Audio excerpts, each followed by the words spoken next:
윤석열의 최측근만 이상하게 이번 내란에서 빠져 있습니다. 네. 대표적인 사람이 이상민 행안부 장관, 그렇죠. 그리고 김태효 안보실 1차장인데 네. 이번에 이상민의 꼬리가 드디어 밟혀버렸습니다.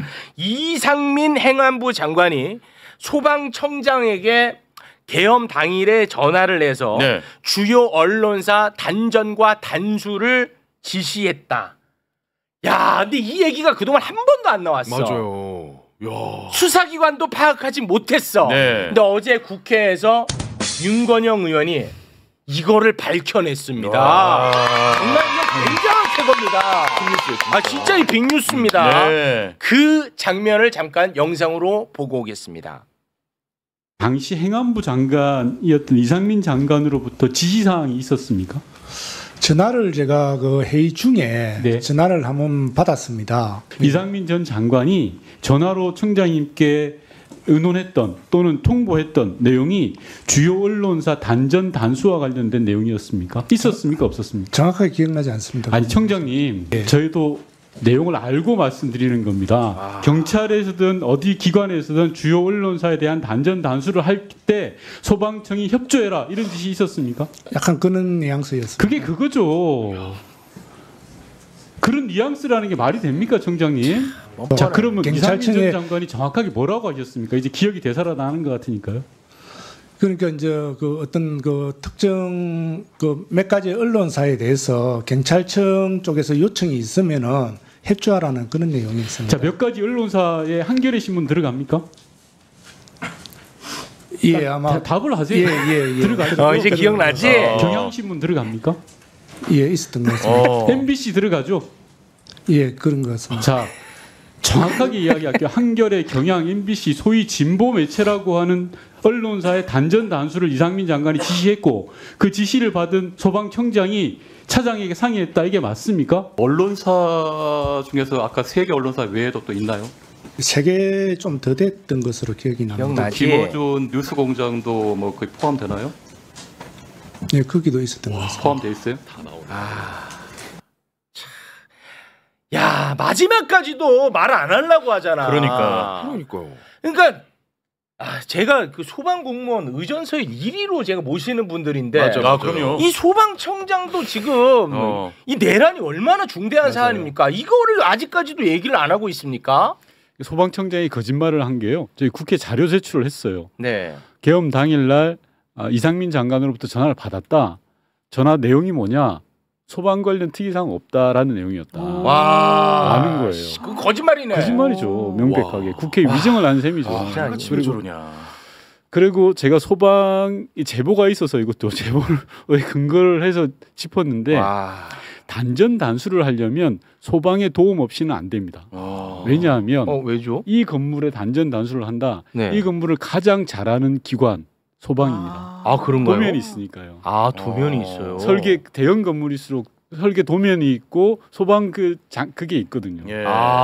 그래서 그 막 점검도 받고 그러는 그렇죠, 거군요. 그렇죠. 한전이 단전을 한다라고 생각하기 쉬운데 할 수 있죠. 한전은.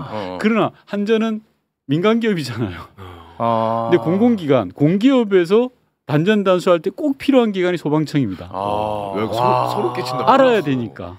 야, 그렇구나. 네. 그걸 알아야지만 단전 단수할 수 있는 거 아닙니까? 근데 왜 안 했대요? 두꺼비 집이 어디 있는지 알아야 되는 거고 다 알아야 되는 거 아니에요? 예를 든다면 그래서 소방청에 그런 제보가 와서 뭔가 있다 싶어서 질의를 했는데 처음엔 아니라고 막 계속 하다가 결국 실토를 하더라고요.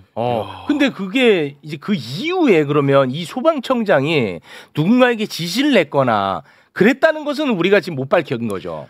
저한테는 제보가 들어왔는데 그 지시까지도? 네, 지시까지도 왔는데 어제 소방청장은 지시하지 않았다라는 거예요. 네. 요거는 이제 다음 이제 국정조사 때 제가 또 밝혀야 될 몫입니다. 제가 받은 제보가 있어서. 아니 봐봐. 그러면은 일단 뭐 이상민은 이제 걸린 겁니다.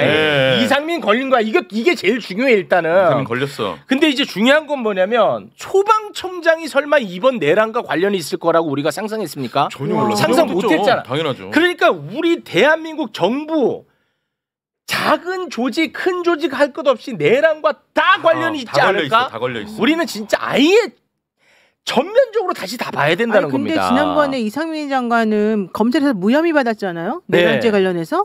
그것도 해결해야 되는 거 아닙니까?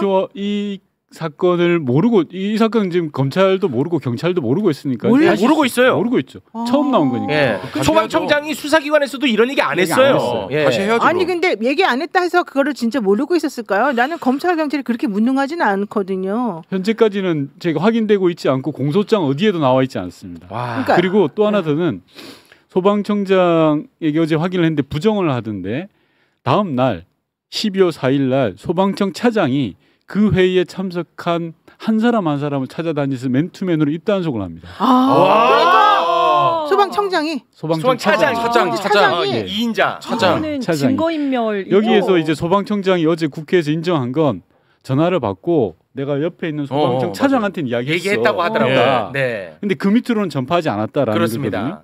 근데 왜 소방청 차장이 다음 날 회의 참석자 한 명 한 명을 찾아와요? 그러면 소방청 차장에게 그걸 지시한 사람은 누굴까요? 그걸 소방청장 아닐까요? 당연하죠. 그래서 그쵸? 확인을 했더니 소방청장은 아니라고 하는 거고 어제 제 질의 시간이 짧아서 그까지 다 진도는 못 나갔고요. 이거 밝혀내야 될 지점입니다. 야, 이거 되게 중요한 부분인데. 엄청 중요해요. 그리고 또 하나 중요한 건 윤석열 씨가 뭐라 그랬어요? 대국민 담화에서 내가 마음만 먹으면 국회도 단전단수하고 언론사도 닫을 수 있어라고 했잖아요. 근데 실제로 이상민의 머리에서 저게 나왔을까요? 아니죠. 윤석열 씨 오다잖아요. 쪽지 받았겠죠. 그럼요. 쪽지. 이거는 명백하게 내란죄가 확실하게 내란 증거인멸 종사자예요. 그 사람은. 그리고 더 중요한 건 검찰이나 검찰에서 불기소 처분 났다 하더라도 그건 종국 처분이 아니라서 얼마든지 다시 할 수 그렇습니다. 이거 우리가 인지시켜줘야 돼 검찰한테. 다시 하라고. 정말 중요하거든요. 그러니까 이 자체도 너무너무 무시무시하고 중요한 단서인데 저는 계속 주장하는 게 뭐냐.